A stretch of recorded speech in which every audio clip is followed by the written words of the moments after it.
누군가를 사랑한다고 말할 때 우리는 정말 그 사람 자체를 사랑하는 걸까요? 아니면 우리가 그 사람에게서 보고 싶은 어떤 가능성, 우리가 상상하는 미래의 모습을 사랑하는 걸까요? 오늘 이야기는 한 남자의 여정을 통해 있는 그대로의 나를 사랑받는 것과 만들어질 나를 기대받는 것의 깊고도 아픈 차이에 대해 이야기해보고자 합니다. 오늘 이야기가 여러분 각자의 내면을 들여다보는 작은 계기가 되기를 바랍니다. 저희의 여정에 함께하고 싶으시다면 구독과 좋아요를 통해 마음을 표현해주세요. 여러분의 관심이 더 깊은 이야기를 만드는데 큰 힘이 됩니다. 모든 것은 늘 똑같은 방식으로 시작됩니다. 그녀는 당신의 현재 모습을 보는 것이 아니라 당신이 앞으로 어떤 사람이 될 수 있을지를 상상하며 당신을 바라봅니다. 사람들의 대화 소리와 유리잔 부딪히는 소리로 잉잉거렸던 루프탑 파티. 하지만 그녀의 눈이 그의 눈과 마주친 순간 그 모든 소음은 희미하게 사라졌습니다. 그 정적은 우연이라기엔 너무 길었고 수줍음이라기엔 너무나 의도적이었습니다. 그녀는 오랫동안 품어왔던 어떤 확신을 확인이라도 하듯 고개를 살짝 기울이며 미소 지었습니다. 그것은 단순한 유혹이 아니었습니다. 마치 서로를 알아본 것 같은 느낌이었죠. 적어도 그는 그렇게 믿고 싶었습니다. 하지만 수년이 지난 후 그는 그 눈빛을 운명적인 교감의 불꽃이 아니라 그녀가 쏘아올린 하나의 투사였다고 회상하게 될 겁니다. 진정으로 이해받는 따스함이 아니라 잠재력을 측정하는 냉정한 계산이었다는 것을요. 그 순간 그녀는 그를 보고 있었던 게 아니었습니다. 그녀는 자신의 마음속에 이미 그려놓은 어떤 틀에 그를 맞춰보고 재단하고 있었던 겁니다. 그는 훗날 그날 밤 그 눈빛을 의심하지 않았는지 궁금해하곤 했습니다. 그날 밤 모든 것이 변하는 듯한 기분이 들었습니다. 그녀가 먼저 그에게 다가왔습니다. 자신감 넘치고 목적이 분명한 걸음으로 말이죠. 당신은 뭔가 다르네요. 그녀의 목소리에는 깊은 흥미가 담겨 있었습니다. 어딘가 더 높은 곳으로 나아갈 사람 같아요. 그는 그녀의 말이 무슨 뜻인지 확신할 수 없었지만 그 말이 짚인 감정의 불씨를 필사적으로 붙잡고 싶어 웃었습니다. 다르다, 알아봐주다, 선택받다. 이 세 가지는 모든 남자가 은밀히 갈망하는 감정의 삼위일체와도 같았으니까요. 사실 그는 그날 밤 그 어떤 특별한 행동도 하지 않았습니다. 그저 발코니 옆에 조용히 서서 잔에 남은 마지막 와인을 흔들며 마치 해답이라도 줄 것처럼 도시의 스카이라인을 바라보고 있었을 뿐입니다. 하지만 그녀에게 그의 고요함은 정지가 아니었습니다. 그것은 신비로움이었습니다. 그리고 오해된 신비로움은 그녀가 마음껏 그림을 그릴 수 있는 텅 빈 캔버스가 되었습니다. 그리고 그녀는 그 캔버스에 그림을 그리기 시작했습니다. 그 후 며칠 동안 그녀의 말들은 비단처럼 그를 감쌌습니다. 당신은 사람들에게 안정감을 주는 종류의 남자야. 분명 과묵하지만 강인한 타입일 거야. 나는 당신이 앞으로 정말 큰일을 해낼 사람이라는 게 보여. 그는 그 말들을 순수한 감탄으로 들었습니다. 하지만 그녀가 진정으로 하고 있었던 것은 빈칸을 채우는 일이었습니다. 각각의 칭찬은 붓터치가 되어 그라는 사람이 아닌 그녀 자신을 위한 이미지 위에 겹겹이 쌓여갔습니다. 그는 자신도 모르는 사이에 연기를 하기 시작했습니다. 어깨를 더 꼿꼿이 폈고 말을 더 신중하게 골랐으며 침묵하고 싶을 때 미소를 지었습니다. 그는 그녀의 매혹적인 시선을 잃고 싶지 않은 마음에 의심 없이 자신을 조정했습니다. 그 매혹은 사랑처럼 느껴졌고 너무나 빠르게 흘러가 서로를 알아볼 틈조차 없는 이 세상에서 사랑 혹은 사랑처럼 보이는 것은 무척이나 희귀했기 때문입니다. 홀로 있을 때 그는 종종 선택받는 꿈을 꾸곤 했습니다. 자신이 가진 것이 아니라 자기 자신이라는 이유만으로. 그런데 이제 그 꿈이 실현되는 것 같았지만 마음 한구석에서는 조용한 불안감이 피어올랐습니다. 무언가 딱 들어맞지 않는 느낌. 그녀의 질문은 결코 그의 과거, 그의 아픔, 그의 철학에 대한 것이 아니었습니다. 그녀의 질문은 항상 그가 무엇이 될 수 있는지에 관한 것이었습니다.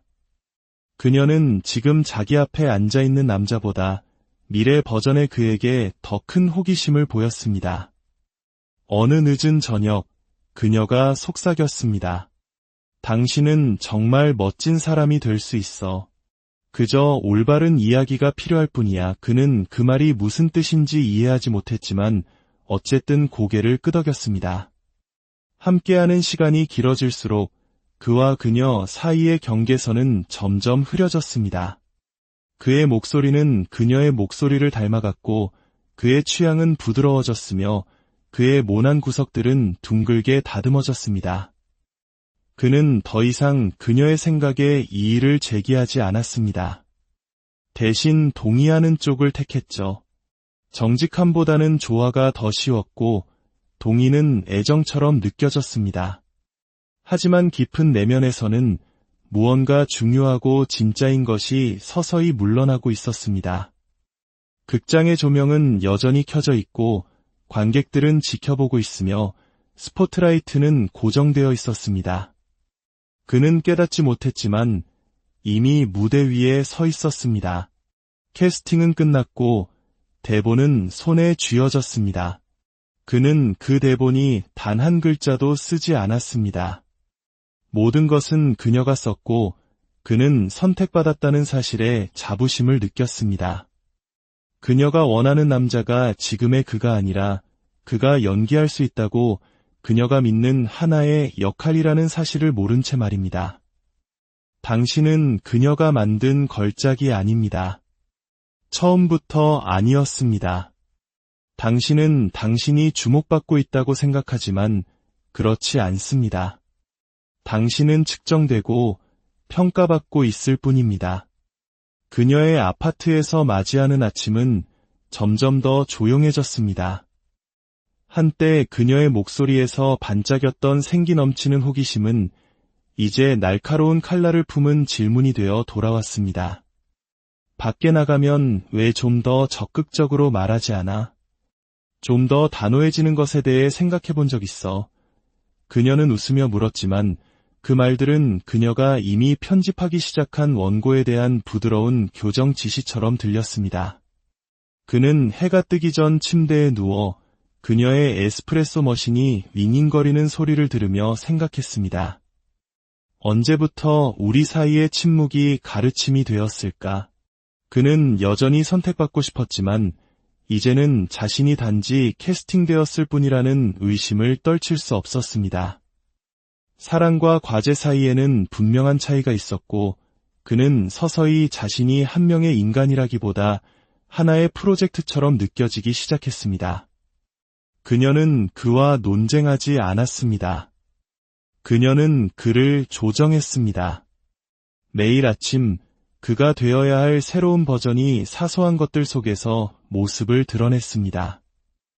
이 색깔이 당신을 더 강해 보이게 하니까 다른 셔츠를 입어. 내가 무슨 말을 하는지 더 잘 이해하려면 이 책을 읽어봐. 처음에는 그것이 보살핌처럼 느껴졌습니다. 하지만 곧 훈련처럼 느껴지기 시작했습니다. 어느 흐린 토요일, 그가 소파에서 책을 읽고 있을 때 그녀가 작은 노트에 무언가를 휘갈겨 쓰는 것을 발견했습니다. 그녀는 그가 지켜보고 있다는 것을 눈치채지 못했습니다. 그녀의 펜은 빠르게 움직이다가 잠시 멈추고 무언가를 지웠습니다. 그는 조용히 일어나 물 한 잔을 가지러 가는 척하며 부엌으로 갔습니다. 하지만 그녀의 얼굴에 떠오른 그 표정, 미간을 찌푸린 그 집중력은 사랑이 아니었습니다. 그것은 몰두였고 설계였습니다. 그날 저녁 그녀가 샤워하러 간 후 그는 테이블 위에 여전히 놓여있는 펼쳐진 노트를 힐끗 보았습니다. 그것은 일기장이 아니었습니다. 그가 개선해야 할 점들을 번호를 매겨 나열한 목록이었습니다. 대중 앞에서 더 자신감 있게 말할 필요가 있음. 계획을 세울 때 더 많은 주도권을 잡아야 함. 리더십이 있는 직업으로 이직하면 도움이 될 것임. 감정적으로 더 현존하되 반응은 덜해야 함. 그는 마치 그 단어들이 튀어나와 방을 더럽힐까 두려운 듯 노트를 부드럽게 닫았습니다. 소파로 돌아온 그는 자신이 더 이상 한 명의 남자가 아니라 그녀의 생각으로 윤곽이 그려지고 그녀의 비전으로 채워진 하나의 실루엣이 되어가고 있다는 사실을 점차 깨달으며 앉아 있었습니다. 그날 밤 그들은 외출했습니다.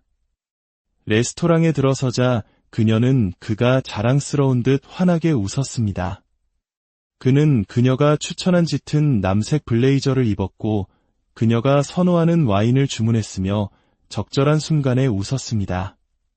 그녀가 테이블 아래로 그의 손을 잡으며 미소 지었습니다. 그도 미소 지었지만 그 제스처는 감정이 아닌 근육의 기억처럼 느껴졌습니다. 그는 이미 연습되지 않은 선택을 마지막으로 한 것이 언제였는지 기억할 수 없었습니다.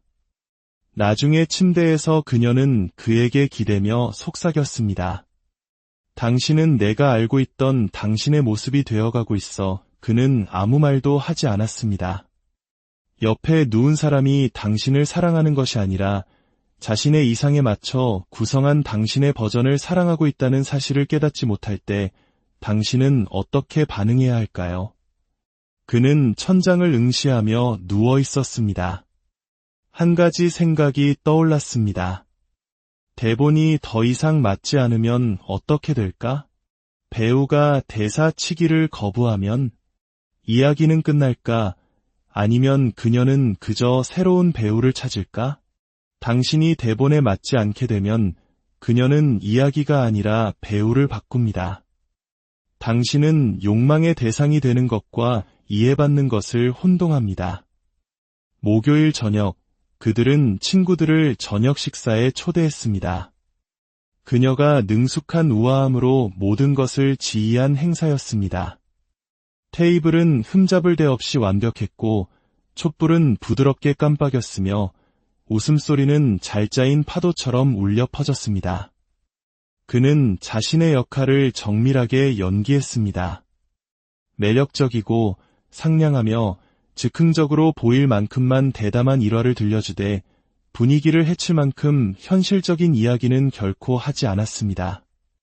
한 친구가 그에게 다가와 어깨를 툭 쳤습니다. 야, 자네 같은 남자가 모든 여자의 로망이지. 그는 경주에 참가한 적도 없는 사람에게 주어진 트로피처럼 그 칭찬을 받으며 미소로 화답했습니다. 하지만 내면에서 그 박수 소리는 공허하게 울렸습니다. 그는 더 이상 그들이 존경하는 그 남자를 알아보지 못했습니다. 그가 나누는 이야기들은 한때 그가 믿었던 삶의 재방송처럼 느껴졌습니다.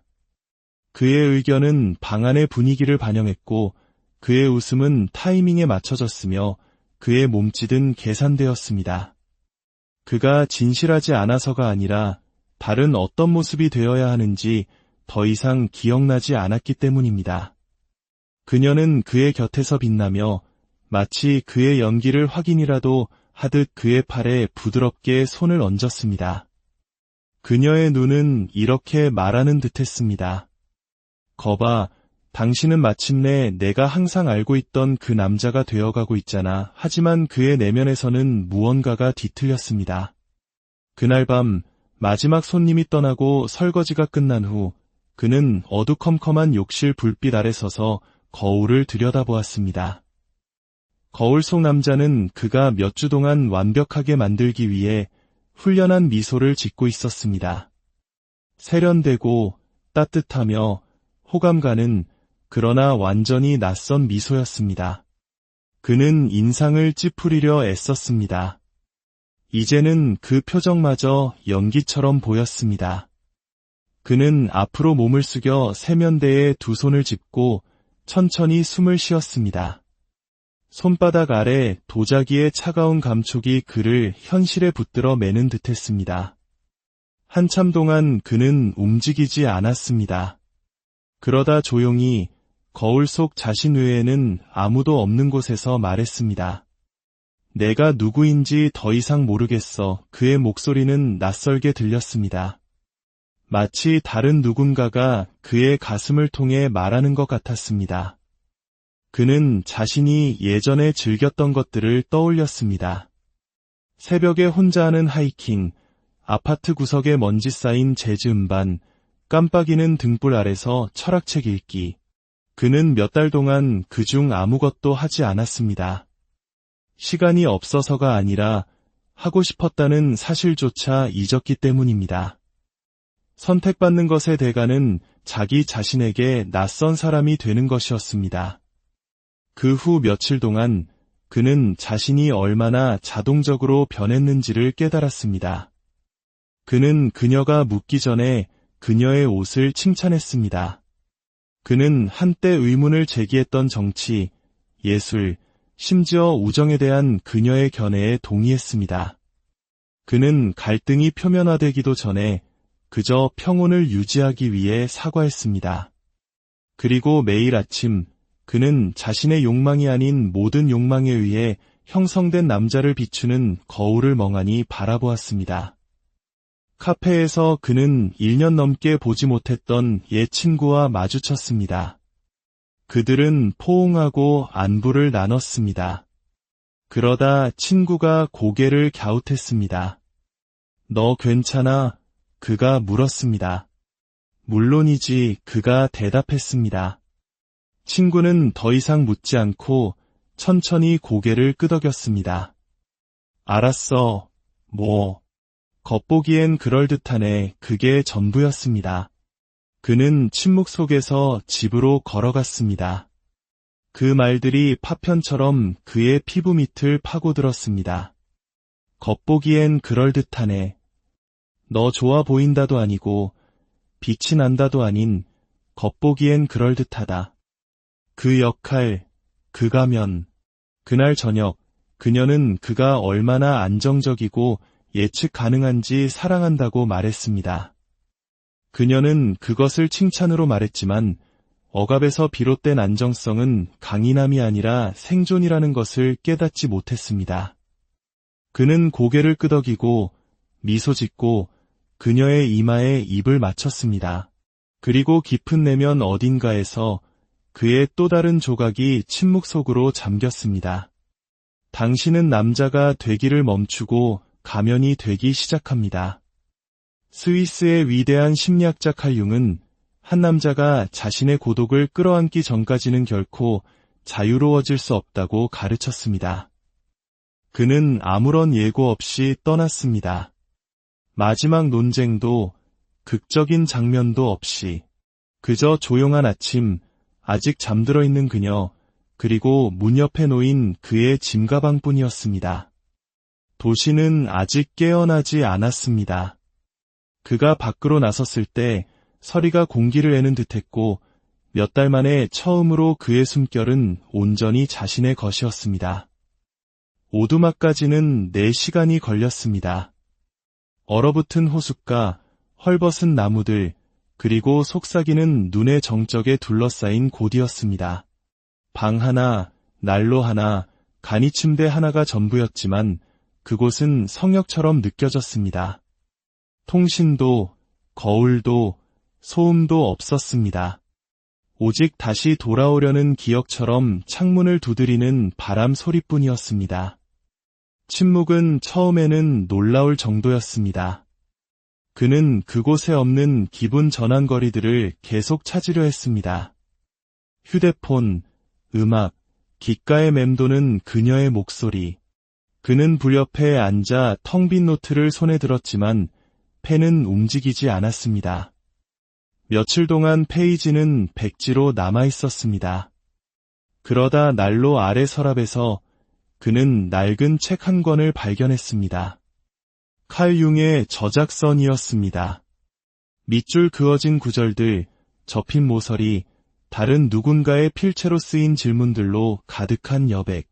그것은 마치 동굴 속에서 등불을 발견한 것 같았습니다. 그는 처음에는 천천히, 그러다 굶주린 듯 책을 읽기 시작했습니다. 문장들은 마치 그의 가슴속 균열을 직접 겨냥한 듯 페이지에서 튀어나왔습니다. 개성화란 개인이 되는 것을 의미하며 개성이 우리의 가장 내밀하고 마지막이며 비교할 수 없는 고유성을 포용하는 한 그것은 또한 자기 자신이 되는 것을 의미한다. 그는 자기 자신이 되는 것이라는 문장과 함께 1시간을 보냈습니다. 자신이 그로부터 얼마나 멀리 표류해 왔는지에 대한 터무니없음을 느꼈습니다. 밤의 불 옆에서 그는 소리내어 말하기 시작했습니다. 특정인을 향해서가 아니라 자기 자신에게, 그가 버렸던 남자에게, 허락 없이 꿈꾸곤 했던 소년에게. 그는 그녀에게 말하지 않았던 것들, 심지어 자신에게도 인정하지 않았던 것들을 이야기했습니다. 후회, 두려움, 비밀스러운 기쁨, 조용한 반항들, 나흘째 밤, 폭풍이 몰아쳤습니다. 바람이 울부짖고 눈이 주먹처럼 창문을 두들겼습니다. 그는 잠을 이룰 수 없었습니다. 심장이 뛰는 채로 오두막을 서성였습니다. 그를 두렵게 한 것은 밖의 폭풍이 아니었습니다. 안에서 풀려나고 있는 폭풍이었습니다. 장작난로의 희미한 불빛 속에서 그는 오두막의 작은 거울에 비친 자신의 모습을 보았습니다. 창백하고 눈은 퀭하며 면도도 하지 않은 모습. 하지만 그 지친 모습 아래에는 무언가 단단하고 흔들리지 않는 것이 있었습니다. 그는 몇 분, 어쩌면 몇 시간 동안 자신의 시선을 응시했습니다. 그러다 깊은 물속에서 솟아오르듯 속삭였습니다. 이제야 내가 보여. 거울은 대답하지 않았지만 처음으로 거짓말도 하지 않았습니다. 다음 날 아침, 그는 필수품이 아닌 모든 것을 태웠습니다. 그녀가 사준 낡은 옷들, 더 이상 원하지 않는 삶을 위한 할 일 목록으로 가득 찬 가죽 노트, 심지어 카탈로그 속 마네킹처럼 웃고 있는 그들의 마지막 사진까지도. 불은 유용해진 것이 기쁜 듯 타닥거리며 춤을 추었습니다. 그는 그날 글을 썼습니다. 그녀에게도, 과거의 자신에게도 아닌 편지를, 아무에게도 보내지 않을, 끈기 있게 되찾아지기를 기다려온 자기 안의 공간에게 보내는 편지였습니다. 그는 해의 질녘 눈 속을 걸었습니다. 숨결은 안정적이었고 아무도 밟지 않은 길 위로 부츠가 뽀드득 소리를 냈습니다. 숲의 정적 속에서 그는 외롭지 않았습니다. 돌아온 기분이었습니다. 오두막의 거울은 이제 꾸밈도 변명도 없는 남자를 비추고 있었습니다. 그는 영웅적으로 보이지도 강해 보이지도 않았습니다. 그는 진짜처럼 보였습니다. 그는 그것을 선택했습니다. 연기로서가 아니라, 무언가를 증명하기 위해서가 아니라 그저 더 이상 그를 위해 선택해줄 사람이 없었기 때문에 자기 자신을 선택했습니다. 당신은 당신 자신의 현실의 저자가 됩니다. 개성화의 길은 외롭습니다. 무서울 정도로 외롭습니다. 그가 세상으로 돌아왔을 때 눈은 녹기 시작했습니다. 도시도 그녀도 아닌, 질문도 기대도 없는 작은 마을, 사회의 변두리로. 그는 문 닫은 서점 위에 소박한 방을 빌렸습니다. 창문 밖으로는 빛바랜 가을 낙엽이 깔린 산책로가 보였습니다. 그곳에서는 아무도 그가 과거에 누구였는지 묻지 않았습니다. 오직 지금 누구인지에 대해서만 관심을 가질 뿐이었습니다. 매일 아침 그는 홀로 산책로를 걸었습니다. 음악도 팟캐스트도 아닌 자신의 발소리, 나뭇가지 스치는 소리, 피부를 스치는 바람의 속삭임에 귀를 기울였습니다. 처음으로 침묵이 텅 비게 느껴지지 않았습니다. 쟁취한 것처럼 느껴졌습니다. 그는 가끔 고개를 끄덕이는 사람들을 지나쳤습니다. 어떤 이들은 그를 투명인간처럼 쳐다봤습니다. 한 여자는 고독이 선택이 아닌 어쩔 수 없는 상황이라고 단정하는 듯 옅은 동정의 미소를 지었습니다. 어느 날 오후 그는 얼어붙은 개울이 내려다 보이는 벤치에 앉아 있었습니다. 20대 초반의 젊은 남자가 다가왔습니다. 그는 잠시 멈춰서서 그를 보고는 비웃었습니다. 아, 그런 부류의 사람이시군요. 속세를 떠나 깊고 신비로운 척하는, 당신이 다른 모든 사람보다 낫다고 생각하죠. 그는 반응하지 않았습니다. 그저 고개를 들어 악의 없이 그 낯선 이의 눈을 바라보았고 아무 말도 하지 않았습니다. 젊은 남자는 불편한 듯 몸을 뒤틀었습니다. 됐어요. 그는 중얼거리며 떠났고 그는 여전히 그 자리에 흔들림 없이 남아 있었습니다. 설명할 필요가 없다는 데에는 힘이 있었습니다. 움츠러들지 않고 오해받을 수 있다는 데에는 힘이 있었습니다. 그 순간 그는 자신이 타인의 편안함을 위해 얼마나 자주 자신을 편집했는지 깨달았습니다. 얼마나 필사적으로 호감가고 상냥하고 사랑받으려 애썼는지. 이제 그는 박수갈채를 갈망하지 않았습니다.